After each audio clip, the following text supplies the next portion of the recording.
In court, the husband declared, "Your Honor, my daughter wants to live with me." The judge turned to the little girl. "Sweetheart, is that true?" The girl stood up, took out a small voice recorder, and asked, "May I let you listen to a recording from last night?" The courtroom froze. "Hello, my dear ones. Write in the comments where you're watching us from and how old you are. We wish you a pleasant listening experience."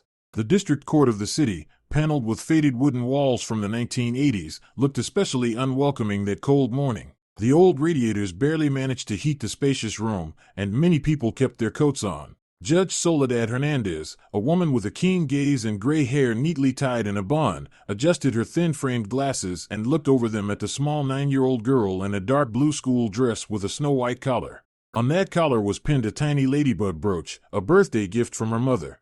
"Luisana, dear," the judge's voice softened noticeably as she addressed the girl, "please tell me, is it true that you want to live with your father? Don't be afraid, just tell us the truth." The courtroom went still in anticipation. Once spacious, the room had long since fallen into disrepair and now felt stuffy and cramped. The old fluorescent lamps flickered nervously, and faded ochre curtains hung loosely, letting in pale winter light through cloudy windows. Luisana clutched her mother's hand tightly.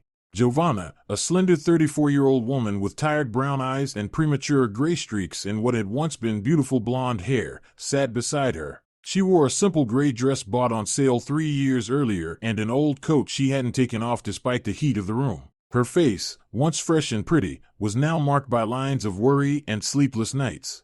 She worked 2 jobs, as a supermarket cashier in the morning and as a cleaner in an office building at night, just to support herself and her daughter after the divorce. Across from her stood Fernando, Luisana's father, 41, solidly built, with a touch of gray at his temples that lent him an air of respectability. He wore a new dark gray suit, clearly expensive, with a burgundy silk tie and polished shoes. He smelled of the same expensive cologne Giovanna had once given him for his 35th birthday, spending half her nurse's salary at the time.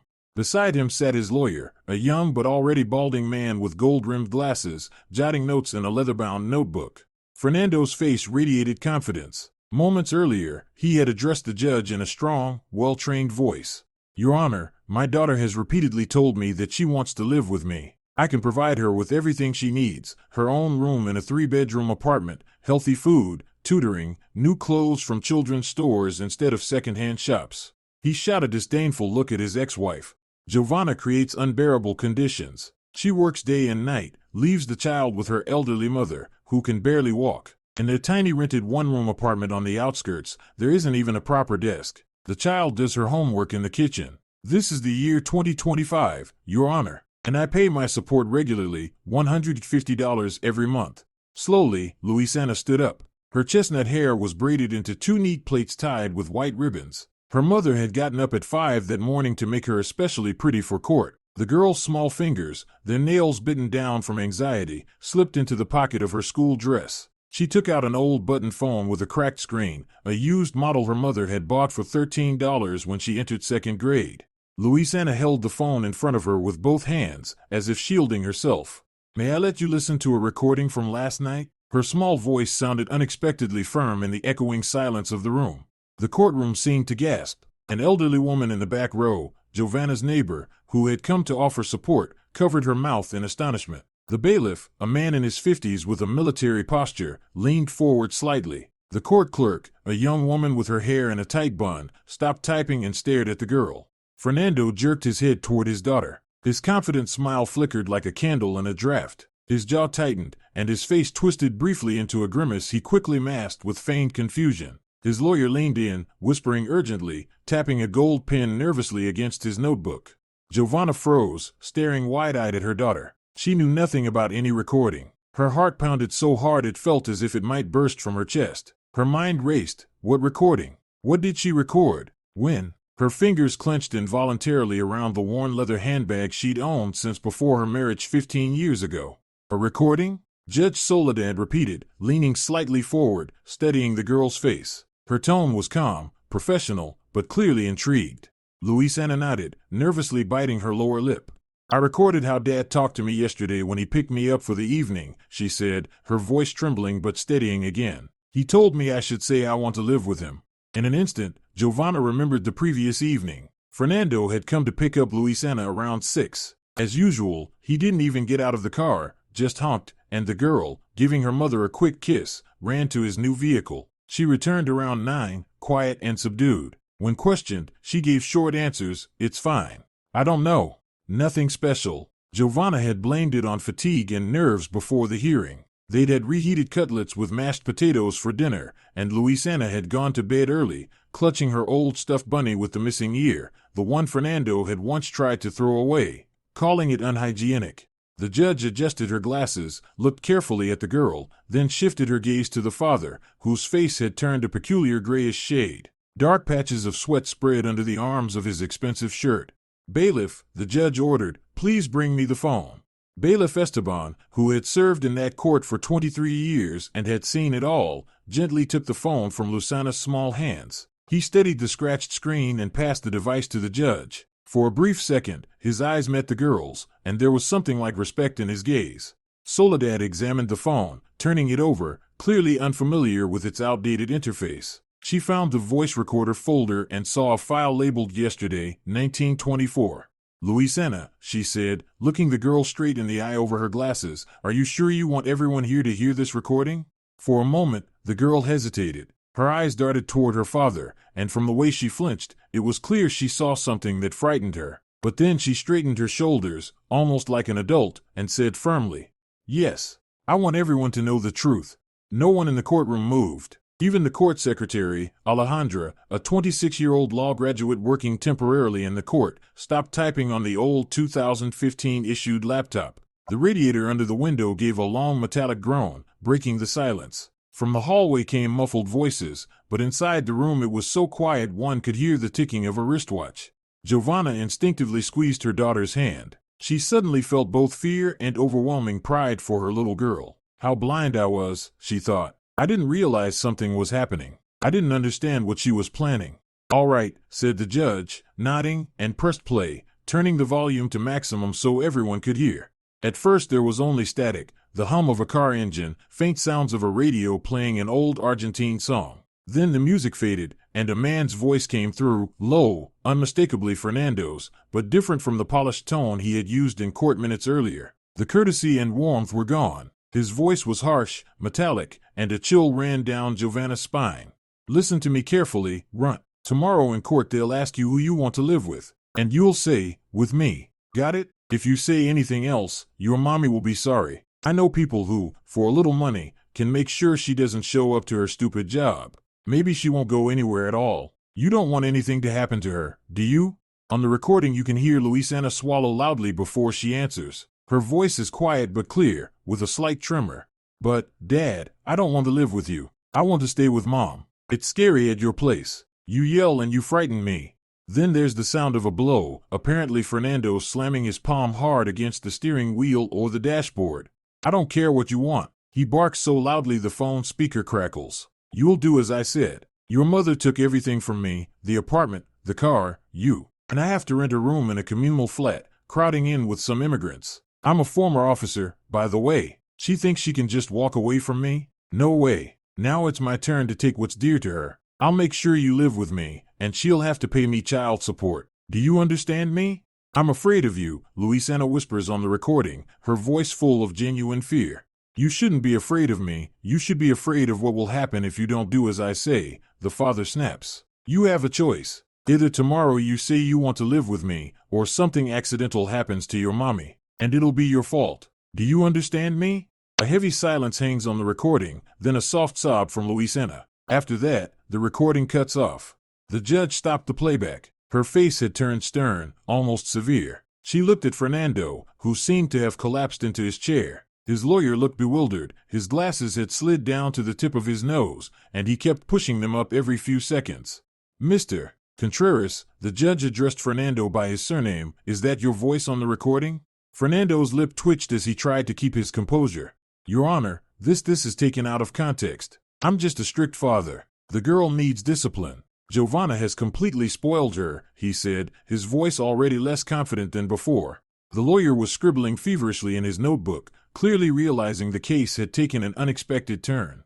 "Answer the question," the judge said sharply. "Is that your voice on the recording? Did you threaten the child's mother in order to influence the girl's testimony?" Fernando opened his mouth but couldn't find an answer. He threw a quick glance at Luisana, so full of rage that the girl instinctively pressed closer to her mother. Giovanna wrapped an arm around her shoulders, shielding her. This is a misunderstanding," Fernando muttered at last. In that moment Giovanna finally grasped what had happened. Her 9-year-old daughter had just done what she herself hadn't dared to do for years, stand up to the man who kept them in constant fear. Luisana had found the courage not only to refuse to lie, but to gather evidence exposing her father's true nature. Memories flooded Giovanna, years of humiliation and control, Fernando deciding whom she could talk to, what she could wear, where she could go, how he checked her phone, demanded an accounting of every penny spent, forbade her from seeing friends, how he shouted if dinner got cold while he watched football, how he once shoved her so hard she hit her head on the doorframe, then insisted it was her fault, she had provoked him. She remembered how, during her pregnancy, he first raised his hand to her, slapped her for eating too much. How things got worse after Luisana was born. He was jealous of his own daughter, angry when the baby cried at night, accusing Giovanna of being a bad mother. And how she finally left him 5 years ago, when in a fit of rage he raised his hand to 4-year-old Luisana because she had accidentally spilled juice on the carpet. For the first time in years, Giovanna stood up to him, she stepped between them and said, "Just try to touch her." That same night, while he slept, she packed the essentials, took her daughter, and went to her mother Consuelo's. From then on, it was a different life, hard, on the edge of survival, but without constant fear and humiliation. Giovanna worked herself to the bone, rented a tiny one-room flat in an old 5-story building, saved on everything but Luisana's school books. But they were free. And now her little girl, whom she had tried so hard to protect, had stood up to protect their fragile happiness herself. "Your Honor," Giovanna's voice trembled with emotion. "I knew nothing about this recording. Luisana did it on her own." Judge Soledad announced a 30-minute recess. During the break, Giovanna and Luisana sat in a small waiting room, holding hands. Consuelo, Giovanna's mother, who had finally made it to court after her morning shift at the clinic where she'd been a nurse for 37 years, hugged her granddaughter tightly. "Luisana, my dear, how brave you are," she whispered, the kindly lines around her eyes deepening. At 64, Consuelo had somehow kept her remarkable energy, though decades in a district clinic had left their mark: stubborn arthritis, high blood pressure, a weariness that seemed to have settled permanently in her gaze. Even so, she had been the main support for her daughter and granddaughter from the very day Giovanna showed up at her door with little Luisana in her arms and a bruise on her cheek. "You did the right thing, my girl," Consuelo said, stroking Luisana's hair. "The truth must always be heard." Giovanna sat silently, still shaken by what had happened in the courtroom. Fragments of thoughts spun in her head, from admiration for her daughter's courage to fear of Fernando's potential reaction. She had no doubt he would not forgive such humiliation. "Mom," Luisana asked softly, looking at Giovanna with serious brown eyes so like her own, "are you mad that I made the recording?" Giovanna hugged her as tightly as she could. "Mad? Luisana, I'm proud of you. You were very brave. I was scared all evening yesterday that he'd take my phone and find the recording," the girl admitted. "I hid it in my sock when we were at the cafe. Dad was so angry. He kept saying how bad you and Grandma are, how you don't let him see me, even though he only comes once a month, and then just for a couple of hours. And when I said I wanted to go home, he started yelling. Right in the car." Consuelo shook her head, pursing her lips. "I always knew something was wrong with him. From the very beginning, when you brought him to meet me, Giovanna. Remember how he looked at me when I said the apartment was a bit small for a young family? Like he wanted to burn me to ashes with his eyes." Giovanna remembered that day, a clear autumn evening 15 years ago. Fernando brought a bouquet of carnations, expensive wine, and talked exclusively about himself, his military service, his business plans, how he would make something of Giovanna. He dismissed the small room in his mother's 2-bedroom flat with condescension, a temporary stop. Consuelo had said nothing then, but later told her daughter, "He loves himself too much, Giovanna. Men like that never have enough." But do daughters listen to their mothers in matters of the heart? Especially when, at 20, confidence and aggressiveness can look like strength rather than red flags. The first years with Fernando were unhappy? Not exactly, but full of hope. He was promoted at a security firm. They took out a mortgage on a 1-bedroom apartment on the outskirts, furnished it from a furniture store. Fernando dreamed of a son, but Luisana was born. He didn't hide his disappointment, though he tried to pretend he was happy. Then the slow, relentless nightmare began. At first he merely advised Giovanna how to dress. "That skirt is too short, everyone stares, whom to befriend, your Patricia is a tramp, nothing to talk about, where to go, why do you need English classes, who are you trying to impress? Then he started checking her phone, scolding her for every penny spent, demanding to know where she'd been. When Louisiana turned 1, he forbade Giovanna to go back to work, a wife should stay home with the child, and the husband should earn the money. The isolation was gradual and almost imperceptible. Friends fell away. Who likes it when a husband hovers over you or calls every 15 minutes? Fernando's parents lived in another city and considered their son the model family man. Consuelo sensed something was wrong, but Giovanna denied it, ashamed to admit she had chosen the wrong person. The first blow came when, 7 months pregnant, Giovanna bought a new pot without asking, to replace the old one with a broken handle. "You're bankrupting me," he shouted, and then slapped her. Not hard, but enough to understand, it was only the beginning. After Louisiana was born, things got worse. Night feedings, colic, the baby's constant crying drove Fernando mad. He started coming home later and later. He smelled of alcohol and someone else's perfume. But try asking where he'd been, immediately the accusation, "You don't appreciate me. I'm breaking my back for you, and you're spying on me." Then, when Louisiana was 3.5, Fernando had problems at work. He quarreled with management and was demoted. The domestic violence became regular, not just slaps, but shoves, pinches, and twisted wrists. "You drove me to it," he always said afterward. And Giovanna believed it was her fault for saying the wrong thing, asking at the wrong time, cooking dinner badly. The last straw was the evening when 4-year-old Louisiana accidentally spilled a glass of juice on the white living room carpet. Fernando, already tipsy after 3 beers, looked at his daughter in a way that made Giovanna feel an animal fear for the first time, not for herself, for the child. He rose slowly, and at that moment Giovanna understood, if she didn't step between them, something irreversible would happen. "Just try to touch her," she said then, surprised at the firmness of her own voice.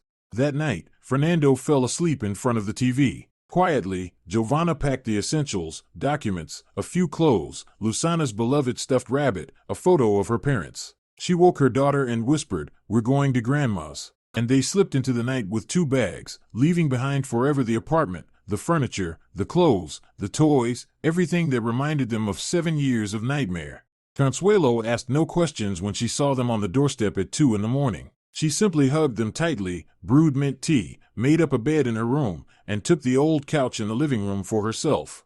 The first months after leaving were the hardest. Fernando practically laid siege to the mother-in-law's apartment, called, pounded on the door, threatened, pleaded, brought flowers and toys. Giovanna didn't open. When it became unbearable, Consuelo called the local officer. Fernando threatened to sue for custody of Louisiana, but a lawyer explained to Giovanna that with documented domestic violence his chances were minimal. Gradually his pressure eased. Giovanna found a job as a grocery store clerk, then another, cleaning offices in the evenings. She and Louisiana rented a tiny 1-room flat in an old 5-story building, 10 square meters for the room, 5 for the kitchen, combined bathroom. But it was their own space, without fear or shouting.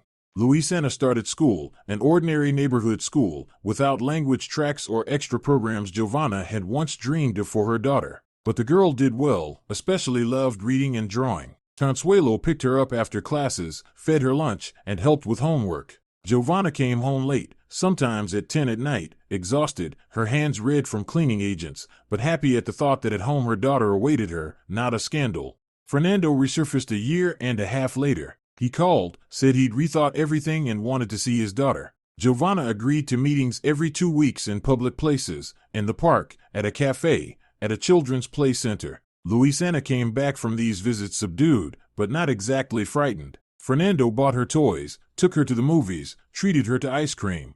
Another 3 years passed. Giovanna moved to a cashier's job at a supermarket. The pay was better. There was an official contract and benefits. But she still had to moonlight as a cleaner to cover the rent, food, clothes for growing Louisiana, school books, and medicine for Consuelo, who had begun having heart problems. And then, 6 months ago, everything changed. In a shopping mall, they ran into a former neighbor from the building where they'd lived with Fernando. Giovanna was standing at the window of a children's store, looking over school uniforms for the new year. The neighbor, Rocio, a woman with brightly dyed red hair, came over to say hello. "How are you?" she asked after pleasantries. "I saw Fernando recently, all spruced up, in a brand new car. Says he started his own business, something in construction." boasted that he'd soon take his daughter to live with him. He's already prepared a room for her in his new apartment. Giovanna said nothing then, but inside everything clenched with a bad premonition. A week later, the doorbell rang, and a court officer handed her a summons. Fernando had filed a claim to have the child's residence set with the father. The lawyer recommended by one of Consuelo's friends listened and shook his head. The situation is complicated. On one hand, you have no property of your own and a modest salary. On the other, you're the mother, and the child has always lived with you. If the father really has a business and an apartment, he can lean on material security. But the deciding factor will be the child's wishes. Luisana is already 9. The court must take her preference into account. Giovanna looked at her sleeping daughter and felt a lump rise in her throat. What if Luisana chose her father? The nice apartment, new toys, trips to the water park. What if she was tired of their poverty, the cramped little flat, the cheap second-hand clothes? But when she learned about the court case, Luisana only hugged her mother tighter and said, "I won't leave you. Never." And now this brave girl had done what Giovanna herself wouldn't have dared. She recorded her father's threats and presented them in court. "How did you think to start recording?" Giovanna asked as they sat in the waiting room. Luisana shrugged. "Remember that series we watched? About a woman detective? They had a tape there, too. I thought it might come in handy. Dad always says one thing at home and another in public." Consuelo shook her head. "My clever girl, smarter than all of us at 9. Giovanna's lawyer, Diego, a young man in an inexpensive but neat suit, peeked into the waiting room. "The break is almost over. I can assure you the case has taken a dramatic turn. The threats on that recording are strong grounds not only to reject the claim but also to restrict the father's parental rights." "What happens now?" Giovanna asked. "The judge will resume the hearing and will likely dismiss your ex-husband's claim. I think we're looking at a psychological evaluation for him and visits with the daughter only under the supervision of child services, if they're permitted at all." Giovanna nodded, still unable to believe the nightmare might end. For 5 years she had lived in constant fear that Fernando would find a way to take her daughter, and now, thanks to Luisana's courage, that fear could finally lift. A bell sounded, signaling the session was resuming. They returned to the courtroom. Fernando sat with a dark expression, clearly avoiding looking their way. His lawyer was whispering heatedly to him. As Luisana walked past, Fernando finally raised his eyes. Giovanna flinched when she saw in them a pure, undisguised hatred. Judge Soledad entered, and everyone rose. "Please be seated," she said, taking her place. "Let us continue the hearing." Judge Soledad adjusted her glasses and looked closely at those present. The room grew quiet. Even the old air conditioner in the corner, which had been droning all morning, seemed to fall silent. "Let us continue the case on determining the residence of the minor, Luisana," the judge said in an official tone. "During the hearing, new circumstances have come to light that the court cannot ignore." She picked up Luisana's phone, which had been lying in front of her the whole time. The audio recording presented by the child contains direct threats from the father against the mother. "Mr. Contreras, you threatened your former wife in order to influence your daughter's testimony in court." Fernando straightened up. Beads of sweat appeared on his forehead, which he hastily wiped with his hand. His expensive jacket now looked tight and uncomfortable. "Your Honor, this is a misunderstanding," he began, trying to sound confident. "I was simply explaining to my daughter, emotionally perhaps, how important it is for her to live with me. Maybe I chose my words poorly. I would never."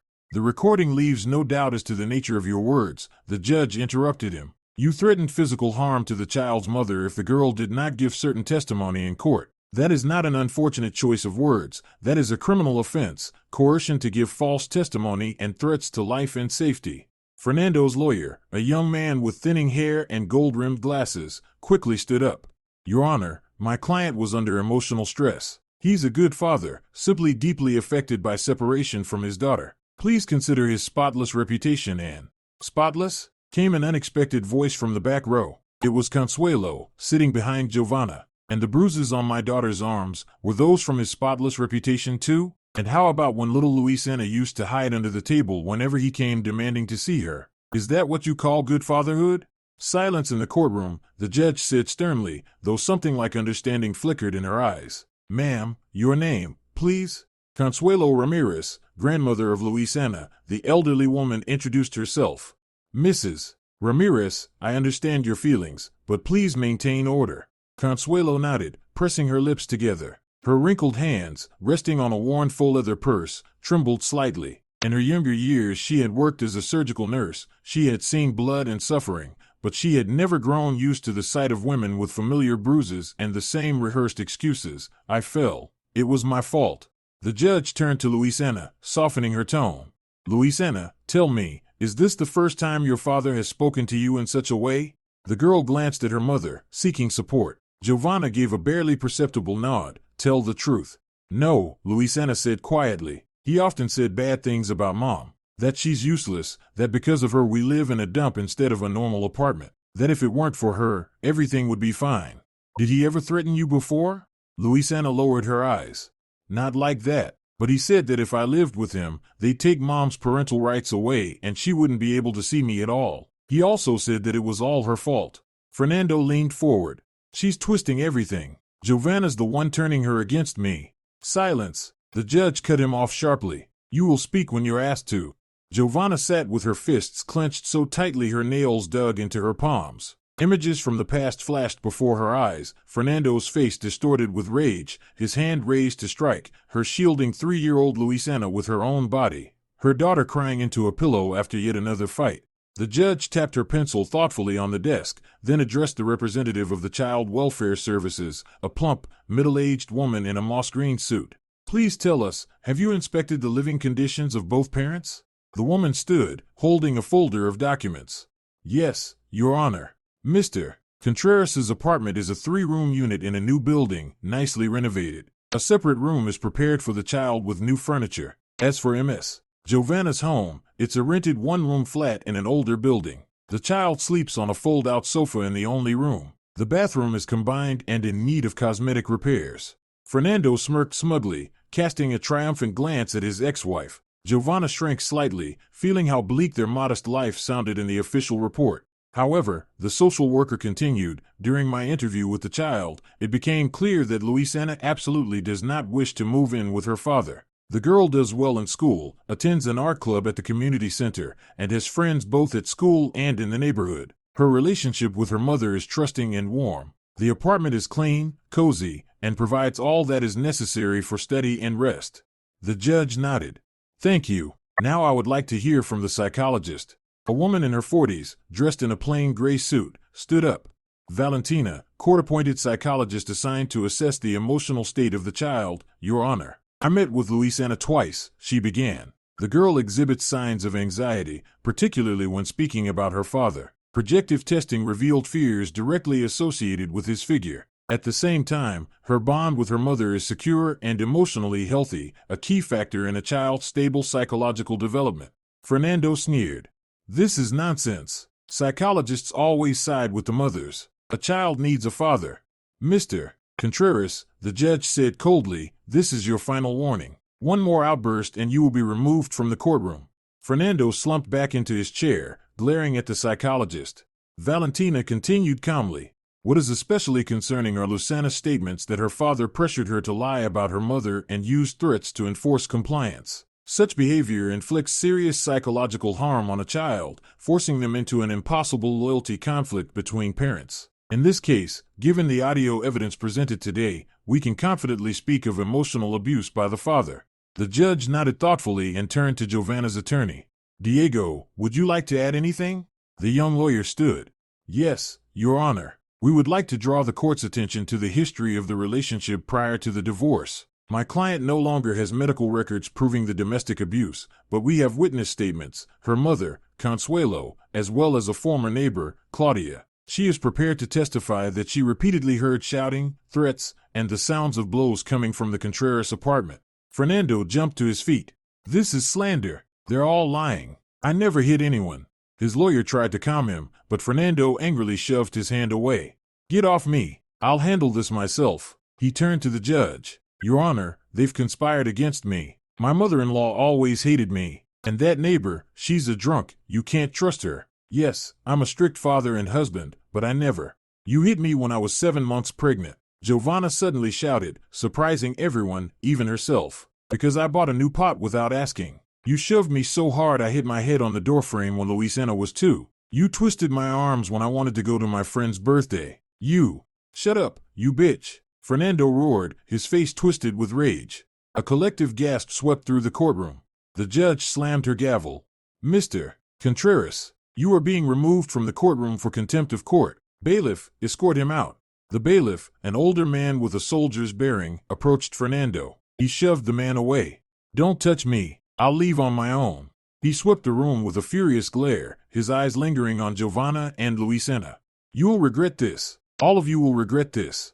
When the door closed behind him, a heavy silence filled the room. Luisena clutched her mother's hand tightly. Giovanna, pale as a sheet, stared straight ahead. The judge took a deep breath, gathering her thoughts. Given the circumstances, the hearing will continue without the plaintiff present. She turned to Fernando's lawyer. You may continue to represent your client.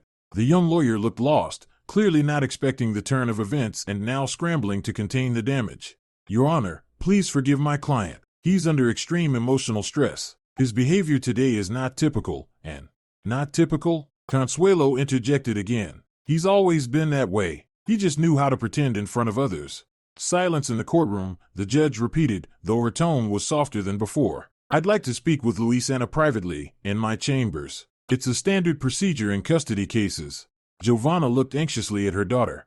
May I come with her? I'm afraid not, replied the judge. But don't worry, it won't take long, and the psychologist will be present. Luisena nodded bravely. I'm not afraid, Mom. While Luisena spoke with the judge in the adjoining office, Giovanna sat in the corridor, nervously fidgeting with her purse strap. Consuelo held her daughter's hand, giving it a reassuring squeeze now and then. Diego explained quietly. This is a good sign. Judge Soledad is known for being very attentive in cases involving children. After Fernando's outburst in court, his chances are practically zero. What if he files an appeal? Giovanna asked, still trembling from the adrenaline of the confrontation. He might, Diego admitted, but the recording of his threats, combined with his behavior today, are overwhelming evidence against him. Consuelo shook her head. He won't calm down. I know him. The more he's refused, the angrier he gets. Diego nodded gravely. In that case, we can file a counterpetition to restrict his parental rights and require supervised visitation only. And if there are new threats, we'll go to the police. The door to the judge's office opened, and Luisena stepped out. She looked tired but calm. The judge followed her. Please, everyone return to the courtroom. The court is ready to announce its decision. When everyone had taken their seats, Judge Soledad adjusted her glasses and began. Having reviewed the case materials, heard the parties, witnesses, and the representative of the Child Welfare Services, and taking into account the psychologist's report and, most importantly, the child's own wishes, the court hereby denies the plaintiff, Fernando Contreras, his petition to determine the child's residence with the father. A sigh of relief swept through the courtroom. Consuelo crossed herself discreetly. Giovanna hugged her daughter tightly. Furthermore, the judge continued, given the audio recording containing threats against the child's mother and the plaintiff's behavior during the proceedings, the court finds it necessary to limit his parental rights until he completes a psychological evaluation and an anger management course. Visitation shall be permitted only in the presence of a representative of Child Welfare Services, no more than once a month, and only with the mother's prior consent. The judge looked at Luisena, who sat up straight, her face filled with quiet relief. The court notes the exceptional courage and maturity shown by this child in such a difficult situation, she said with a faint smile. Not every adult would have the strength to do the same. Judge Soledad struck her gavel. This hearing is adjourned. When they stepped outside the courthouse, Giovanna felt as if an invisible weight she'd carried for 5 long years had finally fallen from her shoulders. She no longer feared that Fernando would take her daughter away. He could no longer threaten them without facing real consequences. Consuelo adjusted the scarf around Luisena's neck. Well, my heroes, this calls for a celebration. Let's go to a cafe, desserts on me. I've been saving for a new couch anyway, but the old one will do just fine. For the first time that day, Luisena smiled genuinely. Grandma, can I have chocolate and banana? You can have anything you want, my sunshine. Consuelo kissed her granddaughter on the crown of her head. They walked down the icy sidewalk, carefully stepping around puddles, heading toward the shopping center. Giovanna knew there would still be many difficulties ahead, keeping up with the rent, paying for Luisena's schooling, helping her mother with medicine. But in that moment, she felt simply happy. Only once did she glance back, sensing someone's eyes on her. By the courthouse, leaning against his car, stood Fernando. Even from a distance, she could see how pale his face was, how tightly his fists were clenched. He didn't move, just watched them go. Giovanna shivered and gripped her daughter's hand more tightly. 2 weeks passed after the trial. Life slowly returned to its routine, though Giovanna still woke at night at the slightest noise. Each time she left the building, she couldn't help but look around. Was that familiar car parked nearby? But Fernando seemed to have vanished. In the evenings, she and Luisana would curl up on their old patched sofa, the one they'd once hauled home in a taxi, the driver grumbling as he tried to fit the disassembled furniture into his ancient trunk. They watched TV shows on a bulky old set their neighbor had given them before moving to a nursing home, ancient, but still working. Sometimes they played board games found at a flea market for $3. One hotel piece was missing, replaced by a button from an old coat. That evening, after dinner, pasta with cutlets and a salad of cabbage and carrots, Luisana sipped her tea with cookies and shared the latest school news. "We got a new music teacher, Carolina. She's young and really pretty, like from a magazine. She said she'll prepare us for the City Day concert and wants us to sing national songs. Oh, and we have a new boy in class, Mateo. He just moved here from another town. He's quiet and always reading." Giovanna smiled, listening. Since the trial, Luisana had blossomed, smiling more, worrying less. The worry look that used to appear every time her father's name was mentioned had finally disappeared. "How did your math test go?" Giovanna asked, gathering the cups from the table. Luisana made a face. "I got a B. I messed up one problem, mixed up the signs. But I got an A in language. Celestina said my essay was the best in the class." "My clever girl," Giovanna said, kissing her daughter on the crown of her head. "Go wash up and get to bed. We have to get up early tomorrow." When Luisana went to the bathroom, Giovanna sat down at the kitchen table and rubbed her temples wearily. Tomorrow meant another long day, her shift at the supermarket from 8 to 5, then a 2-hour break, and evening cleaning at the insurance office. Consuelo would pick Luisana up from school, feed her lunch, and help with her homework. Without her mother's help, Giovanna simply couldn't manage. Her phone vibrated. A message from Patricia, an old classmate who worked as a hairdresser at a salon on the next street. "Hey, how are you after the trial? I called, but you didn't answer. Word is, your ex has been hanging around the neighborhood, telling everyone he'll sue you again and take your daughter. Yesterday he was buying vodka at the liquor store, completely drunk. Be careful." A chill ran down Giovanna's spine. So Fernando hadn't calmed down. She remembered that look he gave her outside the courthouse, the look of a man who isn't used to losing and doesn't intend to give up. She started typing a reply, "Thanks for the warning." Weird, but was interrupted by the sound of the doorbell.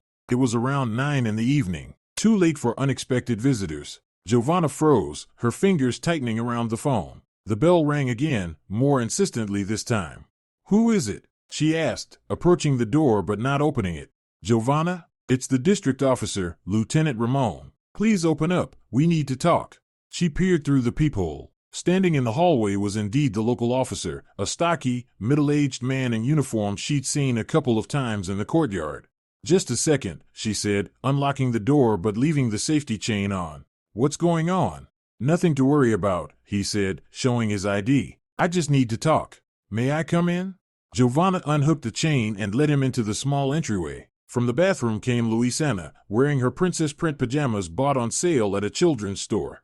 "Mom, who is it?" she asked cautiously. "It's the police officer, sweetheart. Go to your room, I'll be right there." Luisana obeyed but left the door slightly open, clearly listening. "So, what's happened?" Giovanna asked again, folding her arms. The officer sighed. "Well, here's the thing. Your ex-husband, Fernando Contreras, filed a complaint. He claims you're preventing him from seeing his daughter in violation of the court's decision." Giovanna stared at him, stunned. "What? But the court limited his parental rights. Visits are allowed only in the presence of a child services representative and with prior approval. He hasn't even tried to arrange anything." I know, the officer nodded. "I've read the case file. But he insists he's been trying to contact you and that you're not answering his calls." "He hasn't called me," Giovanna said firmly. "Not once since the trial." "That's what I figured," the officer said, shaking his head. "Honestly, he was drunk when he wrote the statement. We could barely read it. But by procedure, I'm required to follow up." He pulled a sheet of paper from his folder. "Here, take a look and write your response, that you haven't been in contact, that he hasn't called, and that you're willing to arrange a meeting according to the court ruling if an official request comes." Giovanna scanned the document. The statement, scrawled in messy handwriting, was full of emotional accusations that she was turning the child against him, preventing contact, violating his rights. Nothing concrete, just bitterness and resentment. "Did he threaten me?" she asked, looking up. The officer hesitated. Well, he said some things. I didn't include it in the report. He was drunk. But, off the record, I've been keeping an eye on him. He's drinking heavily and getting aggressive. So please, be careful. Giovanna wrote her statement, confirming that her ex-husband hadn't made any attempts to contact her to arrange visits as ordered by the court, and that she was prepared to provide a phone call log if necessary. The officer collected the papers. I think that's all for now. But if anything happens, call me right away. Here's my card, my cell's on there. Don't hesitate. After he left, Giovanna locked the door carefully, checked the windows, and went to Lusana's room. Her daughter was sitting on the couch, hugging her knees. It's because of Dad, isn't it? She asked quietly. Giovanna sat beside her, wrapping an arm around her shoulders. Yes, sweetheart. But don't worry, it's nothing serious. He's just upset about the court decision. He wants to take me away? No, Giovanna said firmly. The court has decided. You're staying with me. Your dad needs to get treatment and learn to control his anger. Only then, maybe, he'll be allowed to see you, and only with a child services representative present. Luisana nodded, though fear still glimmered in her eyes. And what if he threatens us again? Giovanna held her tighter. Then we'll go to the police. We have the recording, remember? Everyone knows now what he's capable of. They won't take his side again. That night, they slept together. Luisana didn't want to stay alone on her fold-out bed by the window. Giovanna lay awake for a long time, listening to her daughter's steady breathing and the faint sounds outside. Fernando had always been vindictive, even over small things. If he thought someone had wronged him, he wouldn't rest until he'd set things right, as he called it. And now, he'd been humiliated, in front of the court, the lawyer, his own daughter, who had exposed his lies. No, he wouldn't let that go easily. The next morning, Giovanna walked Luisana to school and went to work at the supermarket. The day was hectic. A large shipment of goods had come in that needed to be shelved immediately, and one of the cash registers broke down, creating long lines. By the end of her shift, her legs ached and her back throbbed. She left the store around 6 and headed toward the bus stop. She still had an hour before her cleaning shift at the insurance office, enough time to go home, change, and grab a bite to eat. Giovanna. The voice was familiar. She turned and saw Catalina, a former co-worker from the medical center where she'd worked as a receptionist before getting married. They hadn't seen each other in about 8 years. Catalina? It's been ages, Giovanna exclaimed, genuinely delighted. Catalina, a pleasant woman with a short haircut and a fashionable coffee-colored coat, smiled warmly. I recognized you from afar. How are you? How's your daughter? They started chatting as they stood by the bus stop. Catalina told her she had remarried, was now the head nurse at a private clinic, and that her son was in 7th grade. Giovanna shared her own news, skipping over the darker parts. Hey, would you be interested in working with us? Catalina suddenly asked. We're looking for a nurse for the treatment room. The pay's decent, shifts are flexible, full official employment. You studied nursing, right? Giovanna nodded. Yes, I worked as a nurse before I got married. Then my husband forbade it. Then come back to the profession, Catalina said enthusiastically. Nurses are in huge demand right now, especially experienced ones. Your certification, still valid? It expired long ago, Giovanna sighed. I haven't worked in the field for 15 years. That's fine. Our clinic offers refresher courses. 2 months of training, then you take the exam and you're good to go. The pay starts low, sure, but it rises quickly. Giovanna hesitated. Returning to medicine once, that had been her dream. She had loved her job, until Fernando made her quit, saying his wife wouldn't serve strangers. How much do beginners make? She asked cautiously. About $400. But after 6 months, if all goes well, you can earn up to $600, plus bonuses and a year-end payment. And it's clean work, nothing like the supermarket. That was nearly double what she earned now, running herself ragged between 2 jobs. She could quit the evening cleaning shift, spend more time with Luisana. I'll think about it, Giovanna said. Thank you for the offer. Catalina jotted down her number. I'll talk to the chief doctor and tell him I know a good nurse. I'll call you tomorrow, okay? They said goodbye, and Giovanna rode home with a light heart. For the first time in years, she felt a glimmer of hope. Returning to her profession, earning a proper income, maybe even saving enough for a down payment on a small apartment someday. A little 2-bedroom in the suburbs didn't seem like such an impossible dream anymore. At home, a surprise was waiting. Luisana and Consuelo had baked an apple pie. The air smelled of cinnamon and vanilla, and steaming cups of tea sat on the table. We wanted to cheer you up, Consuelo said, hugging her daughter. Luisana peeled all the apples and kneaded the dough herself. It's delicious, Giovanna praised after taking a bite. My little homemakers.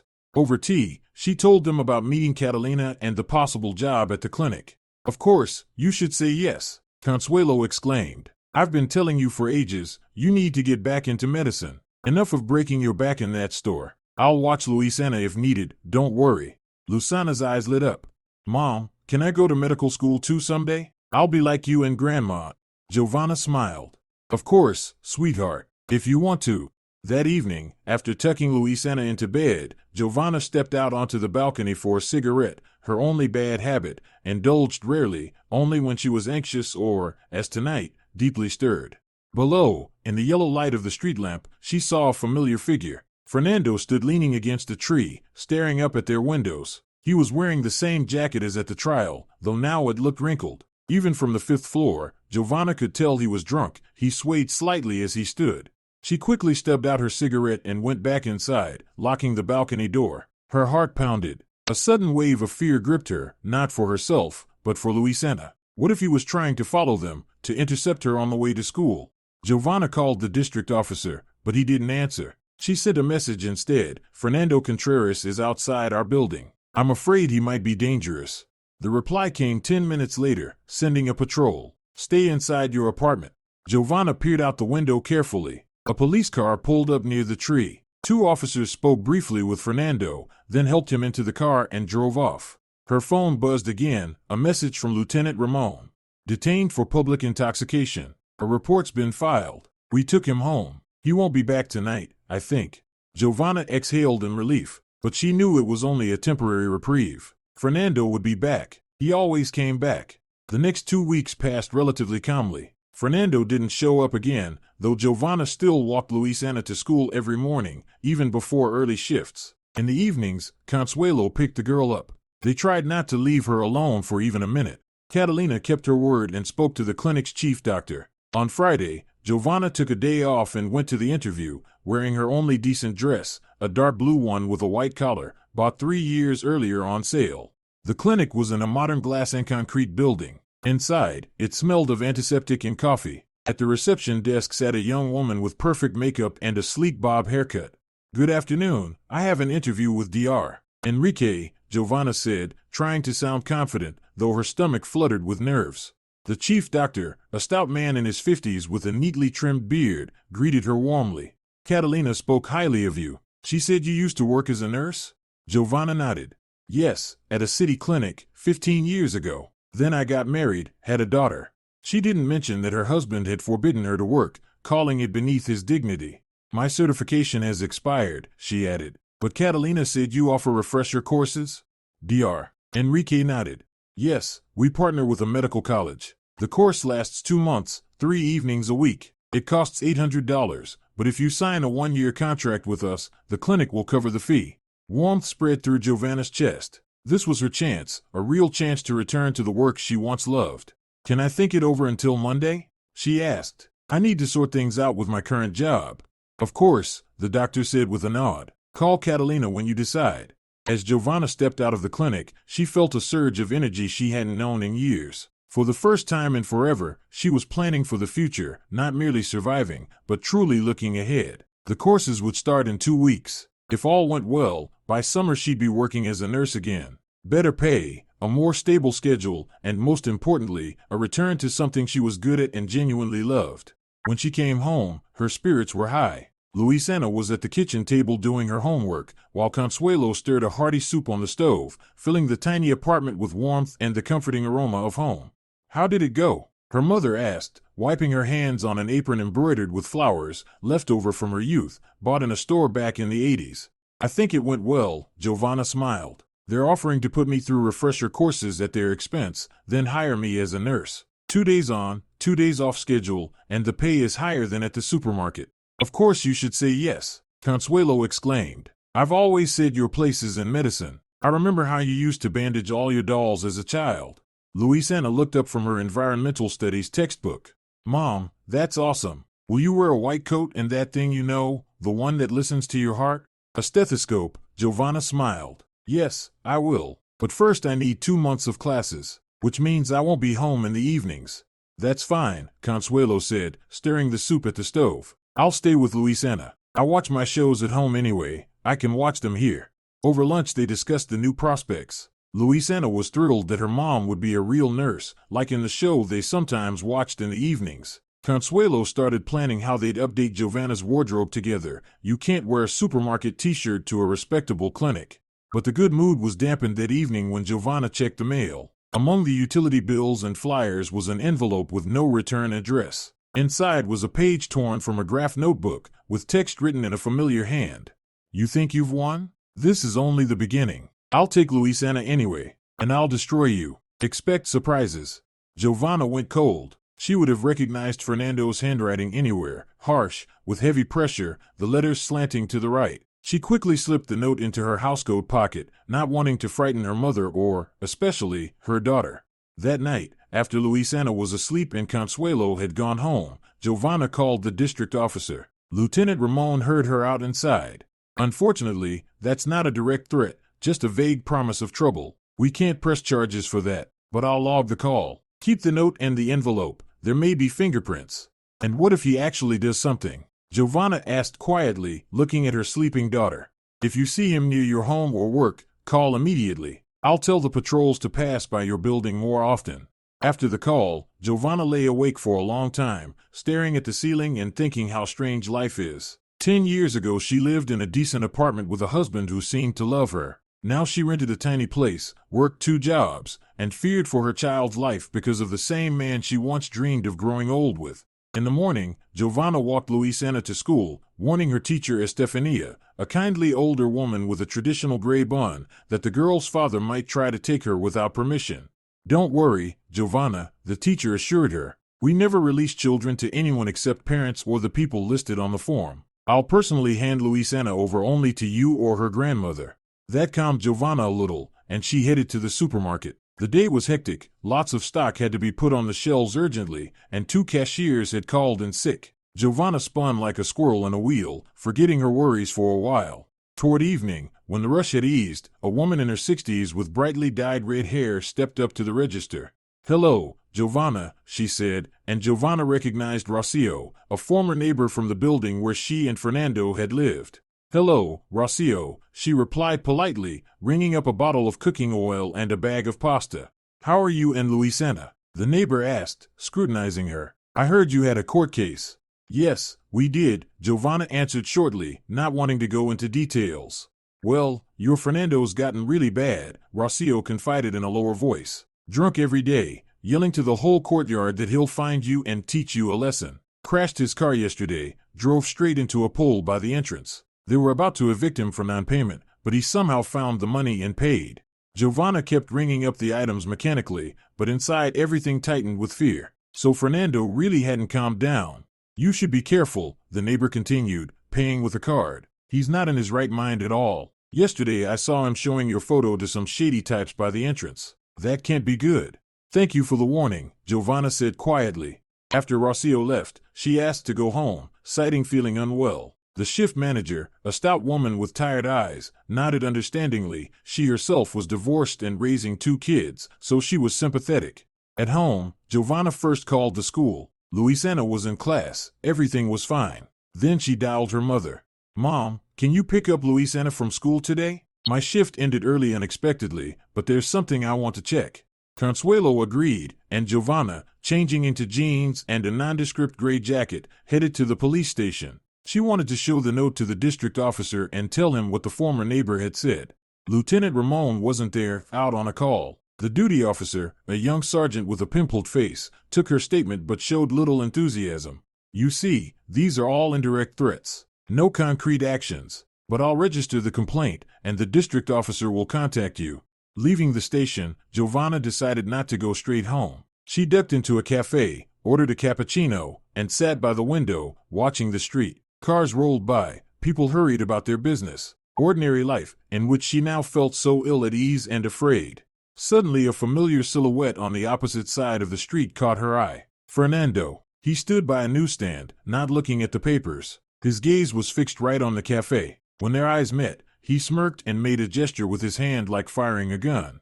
Giovanna went cold. He was tailing her. He knew she would go to the police. He knew where she worked, where Luisana studied. She paid quickly and slipped out the back, through the service exit after asking the waitress. With trembling fingers, she called a taxi. 5 minutes later an old cab pulled up. To the North District, please, she told the driver, deliberately naming the area opposite from where she and Louisanna lived.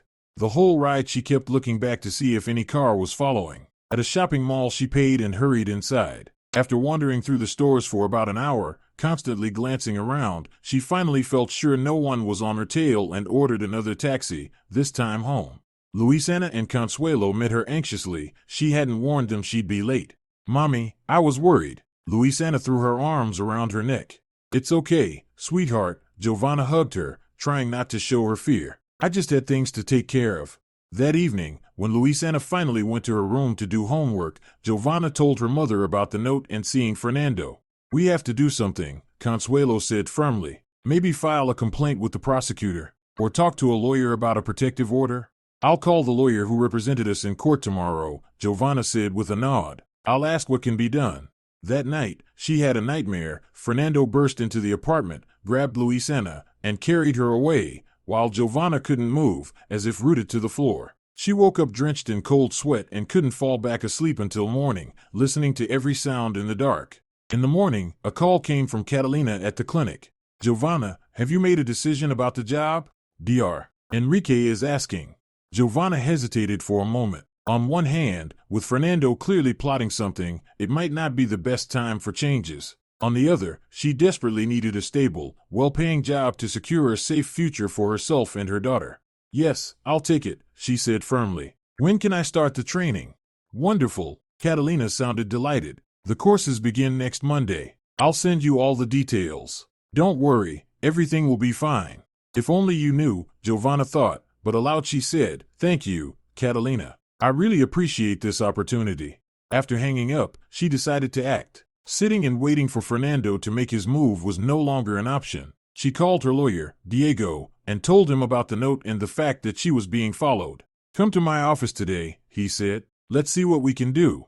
His small office, located in the basement of an apartment building, smelled of coffee and paper. Diego listened carefully as Giovanna spoke, then examined the note she had brought sealed in a plastic bag. "We can file a petition for a protective order," he said. "That would legally prohibit him from approaching you or your daughter, from calling or writing. Violating it carries administrative penalties, and repeated violations, criminal charges." "Will that really help?" Giovanna asked doubtfully. The court ruling didn't stop him. Diego sighed. "Honestly, not always, but it gives us a legal foundation. If he violates it, we can press charges. Also, I'd advise installing cameras near your entrance and inside the apartment, and, if possible, changing your place of residence for a while." Giovanna shook her head. "We have nowhere to go. I can't afford another apartment, and Mom's place is just one room. It's already cramped." "I understand." "Then, maximum caution," Diego said. "And one more thing." He pulled a business card from his drawer. "Here's a contact for a psychologist who works with victims of domestic violence. It might help both you and your daughter to talk to her. The first consultation is free."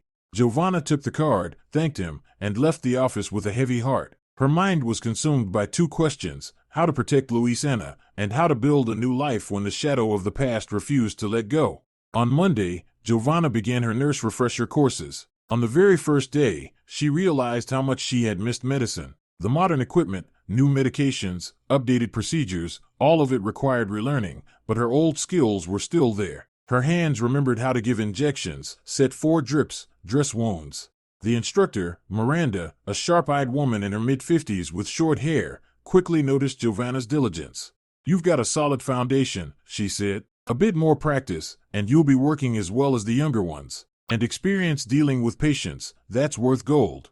There were 15 students in the group, mostly women returning to work after maternity leave or long breaks. Giovanna soon befriended Gabriella, a 40-year-old single mother of 2 teenage sons. "I used to work as an office administrator for a phone company," Gabriella said over a cup of tea during break. "The pay was terrible, and the job was pure stress. I decided to come back to medicine. It's more stable." "I haven't worked in my field for 15 years, Giovanna admitted. "My husband wouldn't allow it." "Happens," Gabriella said with a sympathetic nod. "My ex never liked anything either. Too much work, not enough pay, too many men at the office. Then he left me for a younger cashier at a supermarket. So now I'm raising the boys on my own.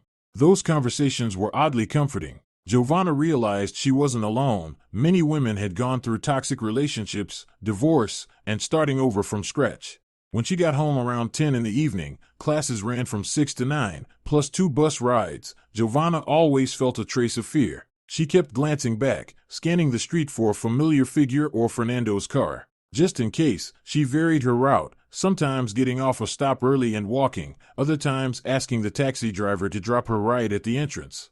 At home, Luisana and Consuelo were waiting. Her mother now practically lived with them, sleeping on a fold-out bed in the tiny kitchen. Luisana loved having her grandmother around. They cooked together, watched old comedies on TV, played board games. Consuelo helped with homework, especially math, which Luisana struggled with.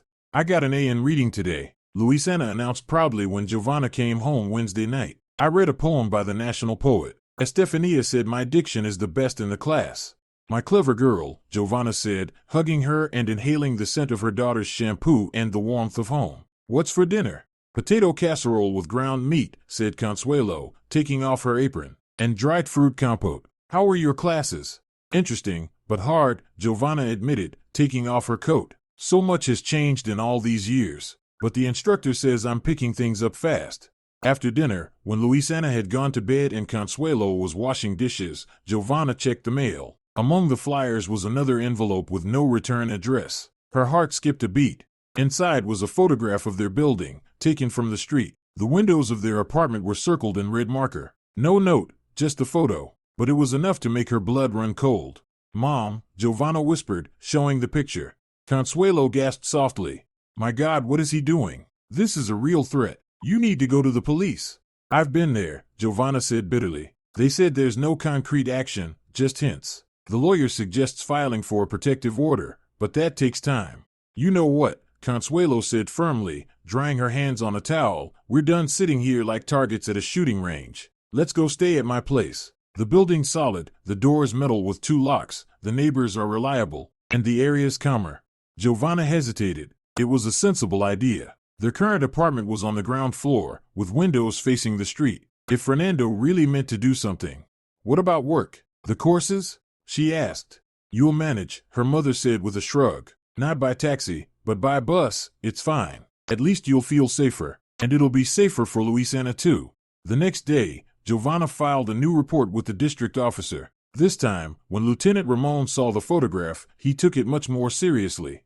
"That's more specific. We'll log it as a threat. And you did the right thing by deciding to move. Don't share your new address with anyone except your closest family. At work, too, keep quiet about it."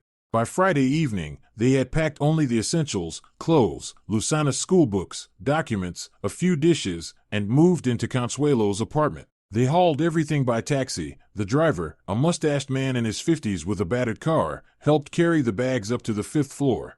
Consuelo's apartment was a typical one-bedroom flat in an old building from the 1980s, a small kitchen with a floral oilcloth on the table, a living room with a sofa, a china cabinet, and an old wardrobe, and a tiny bathroom with a sit-down tub. But it was cozy, tidy, and, most importantly, safe. The entrance had an intercom, the front door was metal with 2 locks, and the neighbors, most of them longtime residents, were vigilant and friendly. "We'll sleep here," Consuelo said, unfolding the sofa for Giovanna and Luisana. "I'll take the folding bed, I'm used to it." Giovanna protested at once. "No way. Luisana and I will take the cot. You sleep on your own sofa. You're helping us enough already. I'm not letting you be uncomfortable, too." After much arguing, they finally agreed that Luisana would sleep with her grandmother on the sofa, while Giovanna took the cot.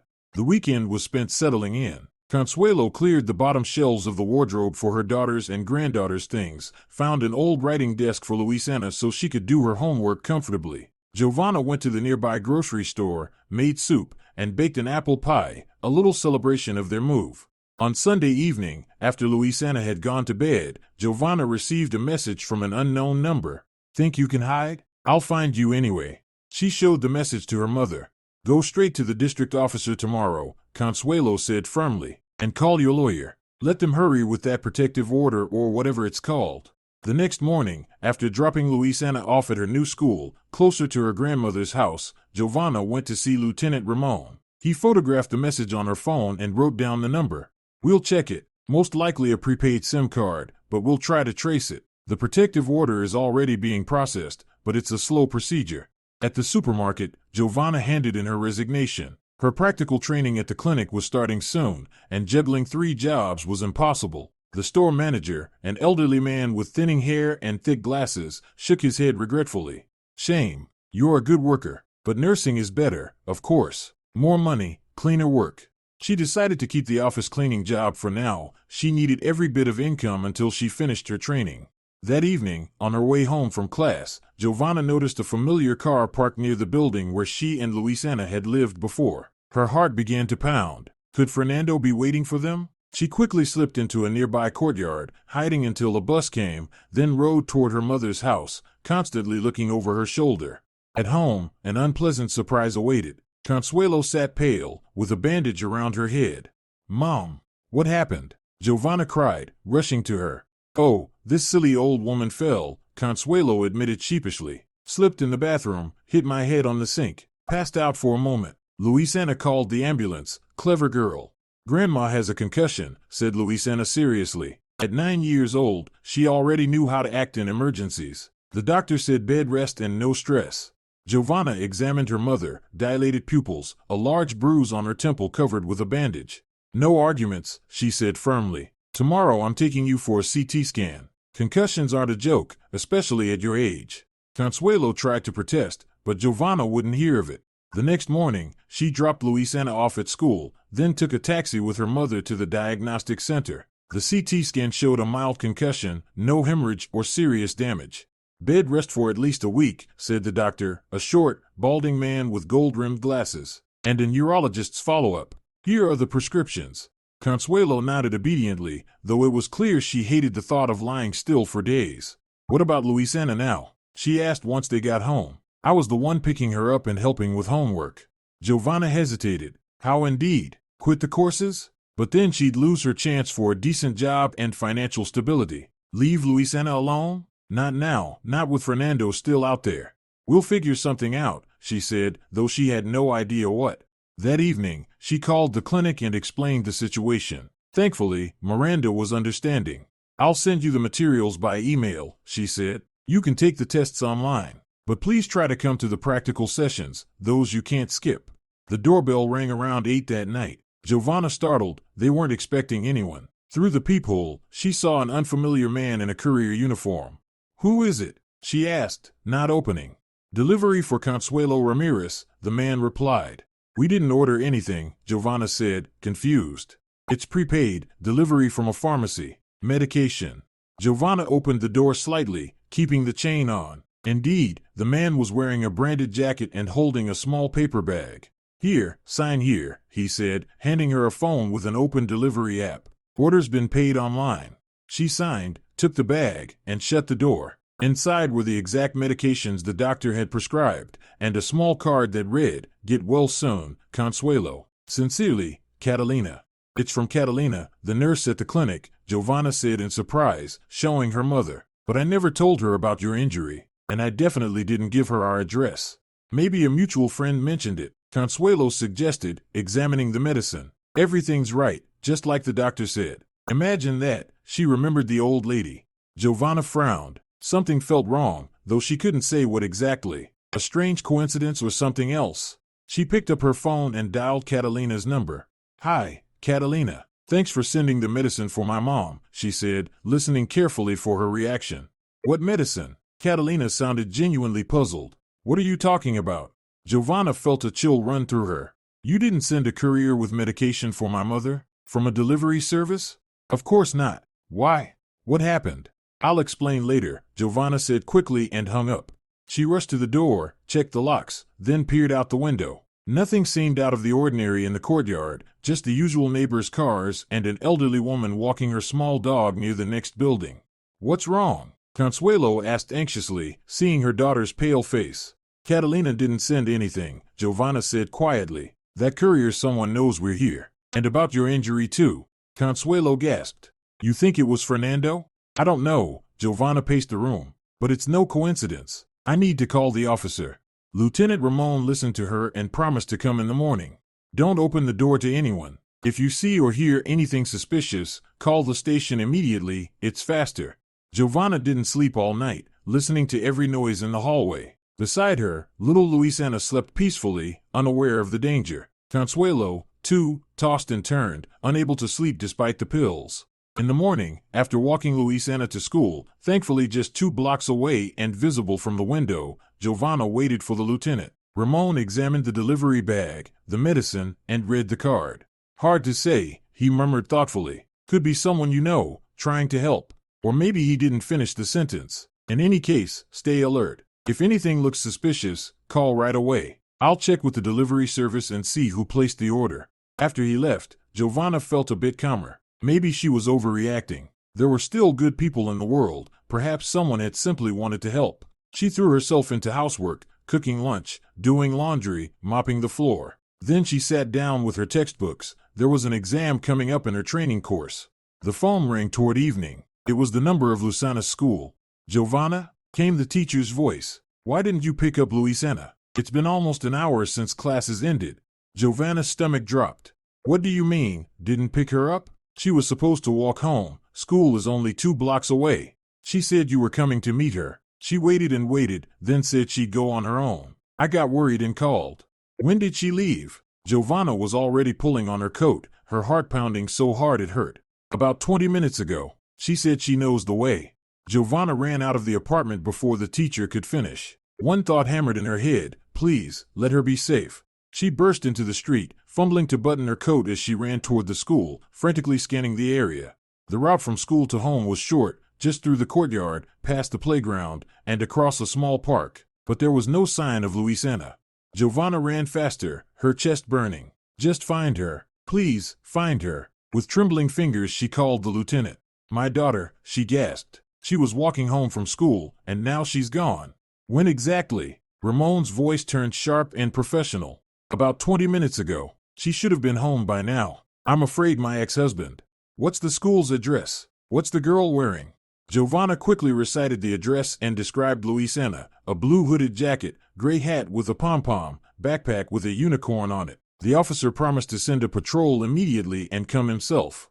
When Giovanna reached the school, the elderly gatekeeper was locking up. Excuse me, have you seen a little girl? 9 years old, blue jacket, gray hat? She asked, out of breath. Oh, Luisana? The woman nodded. She left already. With her father, I think. Giovanna's knees went weak. With who? She whispered.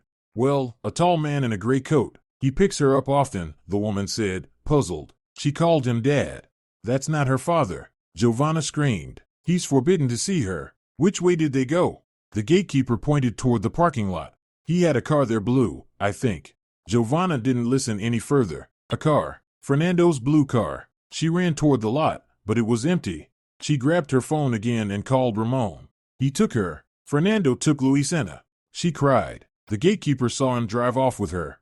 Stay where you are, the lieutenant said firmly. I'm on my way. I've already issued an alert for the vehicle. Giovanna stood frozen, feeling neither the cold nor the drizzle that had started to fall again. Terrifying images spun through her mind. Fernando driving Luisana out of town, out of the country. She'd never see her daughter again. Or worse, drunk, he'd crashed the car, and they both. The ring of her phone made her flinch. An unknown number. Hello? She said in a trembling voice. So, do you understand now? Fernando's voice, full of venom, cut through her like a blade. I told you I'd take her. You thought you could hide from me? You thought the court would protect you? Fernando, please, Giovanna choked back sobs. Don't hurt her. She's just a child. If you want revenge, take it out on me, not on her.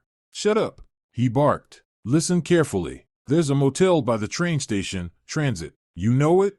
Yes, she whispered. It was a cheap roadside motel where truckers often stayed. Room 17. I'll be waiting for you there in an hour. Alone. If I see cops or anyone else, I'll disappear with the girl, and you'll never find us. The line went dead. Giovanna stood motionless, clutching the phone. She had to act, but how? Call the police again? What if he really meant it? He'd always been vengeful, and from the sound of his voice, he was completely unhinged. Just then, a patrol car pulled up. Lieutenant Ramon jumped out. He called. Giovanna cried, running to him. They're at the Transit Motel, room 17. But he said if he sees the police, he'll run with her. The lieutenant frowned. I know that place. A lot of shady things happen there. It's tricky. If we go in with sirens, he might bolt through the back. But if we wait too long, he didn't finish.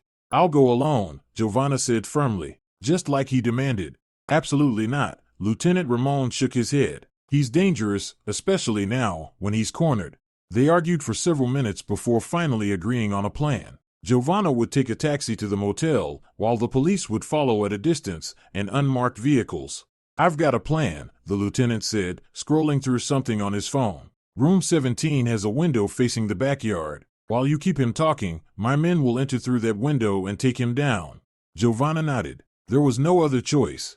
The taxi dropped her off near the Transit Motel, a dreary two-story building with peeling paint and a flickering neon sign. It was already dark, and the dim streetlights barely illuminated the parking lot, where Fernando's blue car stood among a few old trucks and dented sedans. Her heart was pounding in her throat as she approached the door with the faded number 17. She took a deep breath and knocked. Come in, it's open, Fernando's voice called out. She pushed the door open cautiously. The room was small and filthy, a sagging bed, a peeling table littered with cigarette butts, and a half-empty bottle of vodka. In the corner, sitting stiffly on a chair, was Luisana. Her face was pale, her eyes red from crying, but she looked unharmed. Mama, the girl cried, trying to run to her, but Fernando's heavy hand clamped down on her shoulder. Sit still, he barked. Fernando looked terrible, unshaven, bloodshot eyes, rumpled shirt, reeking of alcohol. On the table beside the bottle lay a kitchen knife with a broad blade. Why are you doing this, Fernando? Giovanna asked softly, forcing her voice to stay calm. Let Luisana go. She hasn't done anything wrong. Fernando sneered and took a swig straight from the bottle. Not wrong? Who recorded me? Who made me look like a fool in court? I lost everything because of her.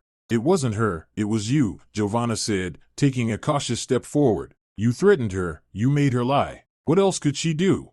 Shut up, he roared, jumping to his feet. It's all your fault. Always you. First you left me, took the kid, then you humiliated me in front of everyone. He began pacing the room, waving his arms. Giovanna noticed the window slightly ajar and a shadow moving outside. The police were there. Fernando, listen to me, she said softly, soothingly. Let's end this peacefully. Let Luisana go, I'll stay, and we'll talk. Just let her go.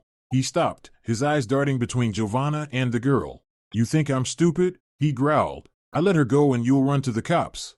I won't. Giovanna took another step closer. I promise. We'll just talk. Maybe we can figure something out. But Luisana shouldn't be part of this. She's scared. Fernando hesitated, and Giovanna knew she'd struck a nerve. Daddy, please, Luisana suddenly said in a trembling voice. I want to go to Grandma. She's hurt. She fell and hit her head. She needs help. Giovanna froze. Smart girl, she thought. She's distracting him. What Grandma? Fernando snapped. Your old lady's healthy as a horse. She really fell, Giovanna confirmed quickly. A concussion. She's home alone, no one to look after her.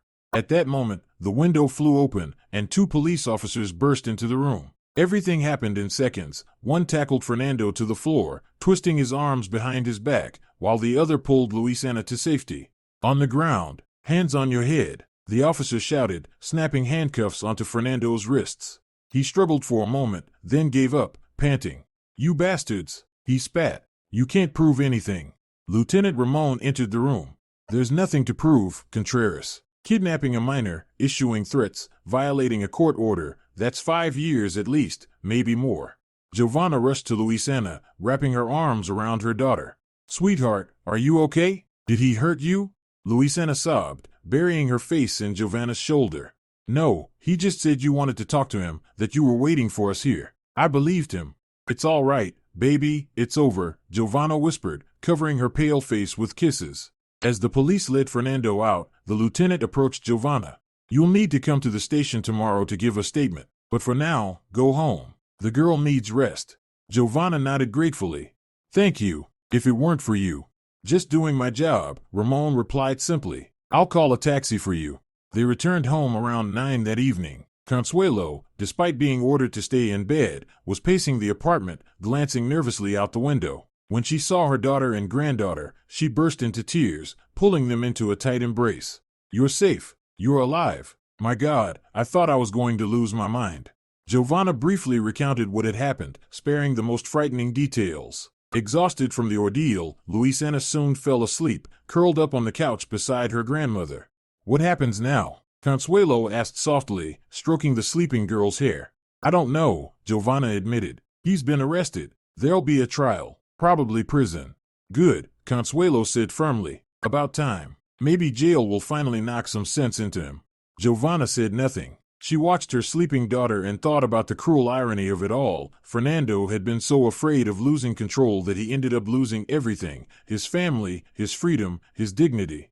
A year passed. Much had changed in Giovanna and Luisana's lives. After that terrible night, Fernando was taken into custody. The trial was swift, with charges of kidnapping, threats, violating a court order, and resisting arrest. He was sentenced to 3 years in a medium-security prison. Giovanna successfully completed her nursing program and now worked at a private clinic. Her salary was enough to rent a small 2-bedroom apartment in a new neighborhood, bright, with a balcony and a proper room for Luisana. Consuelo often visited, though she'd returned to her own flat after recovering. Young people need their space, she liked to say. Now 10 years old, Luisana was slowly recovering from the trauma. At first she had nightmares, was afraid to be alone, and flinched at loud noises. But regular sessions with the psychologist recommended by Lieutenant Ramon helped. Gradually, the fear faded, and the bright, curious girl she once was returned. At school, Luisana had made new friends, and she had grown especially close to Soledad, the daughter of the music teacher. The girls sang together in the choir and were preparing for the upcoming Spring Voices competition. That evening, they were sitting in the kitchen, Giovanna, Luisana, and Consuelo. On the table steamed a cherry pie, fresh from the oven, and their cups were filled with tea flavored with mint and thyme. You know, Mom, said Luisana suddenly, gazing thoughtfully out the window, I had such a dream today. It was like you, Grandma, and I were at the seaside. A real sea, with sand and seagulls. It was so nice and peaceful. Giovanna smiled. That's not just a dream, sweetheart. I promised you that we'd go to the coast this summer. I've already found the tickets and a room at the guest house Sea Star. Luisana's eyes widened. Really? We're really going to the sea? Really, Giovanna nodded. 2 whole weeks by the ocean. We'll swim, sunbathe, and eat ice cream. And I'm coming too, chimed in Consuelo. Though I won't be swimming, I'm too old for that now. But soaking up the sun sounds perfect for these old bones. Luisana clapped her hands in delight, then suddenly grew serious. What about Dad? He won't find us there, will he? Giovanna hugged her tightly. No, my love. He won't bother us for a long time. And when he does get out, she paused for a moment. You know, I believe people can change. Maybe someday he'll understand what he did wrong. Luisana nodded, not quite believing it but unwilling to argue. Now tell me how school's going, Giovanna said, changing the subject. Carolina says you're doing great in the choir. Yes. Luisana's face lit up. We're learning the song Katiusha for Victory Day. And another modern one, The Sunny Circle. Carolina said I might even get a solo part. As Luisana eagerly told them about her school life, Giovanna watched her and thought what a blessing it was just to sit like this in the kitchen with the people she loved most, without fear, without that constant anxiety that someone might break in and destroy their small, cozy world. Even the air felt lighter now, as if the weight of the past had finally lifted, letting her breathe freely. Ahead lay summer, the sea, a new job, a new apartment, a new life. Of course, not everything was perfect. Money was still tight. Work took a lot of energy, and sometimes exhaustion caught up with her. But these were ordinary, human struggles, not the paralyzing terror they had once lived with. When Luisana finally went to her room to do her homework, Consuelo said quietly, You know, Giovanna, I always believed in you, even in the hardest times. I knew you'd make it through. Giovanna smiled. Thank you, Mom. I couldn't have done it without you. No, Consuelo shook her head. You could have. You're strong. You always were, you just didn't know it yet. They fell silent, watching snowflakes swirl outside the window, the last snow of the fading winter. Tell me, Giovanna said suddenly, why do women stay with men like that? Why don't they leave at the first signs of trouble? Consuelo stirred her tea thoughtfully. Fear of being alone. Habit. Hope that things will change. Financial dependence. Everyone has her own reasons. And what was mine? Giovanna asked quietly. You were too young when you met him. You didn't yet know who you were or what you wanted from life. You let him decide for you, and when Luisana was born, you were afraid you couldn't manage on your own. I'm not afraid anymore, Giovanna said firmly. Because now you know your strength, Consuelo nodded. And that's what matters most. From the next room came the soft sound of music. Luisana had turned on her favorite song and was singing along in her clear, childlike voice. Giovanna listened and smiled. All the bad things were behind them now. From here on, they would live differently, freely, peacefully, happily. Just as people should live when they're no longer afraid to tell the truth. If you're enjoying it as well, leave a like and subscribe to the channel.